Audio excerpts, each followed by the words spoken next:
வணக்கம். பெரியார் அம்பேத்கர் முன்னேற்றக் கழகத்தினுடைய பொதுச் செயலாளர் மோன் நெடுஞ்செழியன் பேசுகிறேன். நடைபெறக்கூடிய 2026 சட்டமன்ற தேர்தலில் பர்கூர் சட்டமன்ற தொகுதியின் வெற்றி வேட்பாளராக போட்டியிட்டுள்ளேன். நம்முடைய வரிசை எண் 7இல் மோன் நெடுஞ்செழியன் ஆகிய எனக்கு தொலைபேசி சின்னத்தில் வாக்களித்து பெருவாரியான வாக்கு வித்தியாசத்தில் வெற்றி பெற செய்ய வேண்டும் என்று பர்கூர் தொகுதி வாக்காளர் பெருமக்களாகி அனைவரிடத்திலும் அன்போடு கேட்டுக்கொள்கிறேன். தொகுதி மேம்பாட்டு நிதியாக 3 கோடி ரூபாய் ஒதுக்கப்படுகிறது.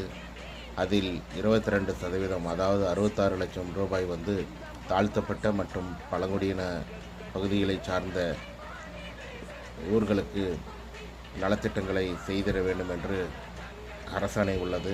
எனவே அனைத்து தரப்பு மக்களும் இதனை தெரிந்து கொண்டு அனைவரும் பர்கூர் தொகுதி வாக்காளர் பெருமக்களாகிய அனைவரும் நம்முடைய பெரியார் அம்பேத்கர் முன்னேற்ற கழகத்திற்கு வரிசை எண் 7இல் மோன் நெடுஞ்செழியன் ஆகிய எனக்கு தொலைபேசி சின்னத்தில் வாக்களித்து பெருவாரியான வாக்கு வித்தியாசத்தில் வெற்றி பெற செய்ய வேண்டும் என்று அன்போடு கேட்டுக்கொள்கிறேன். நன்றி, வணக்கம்.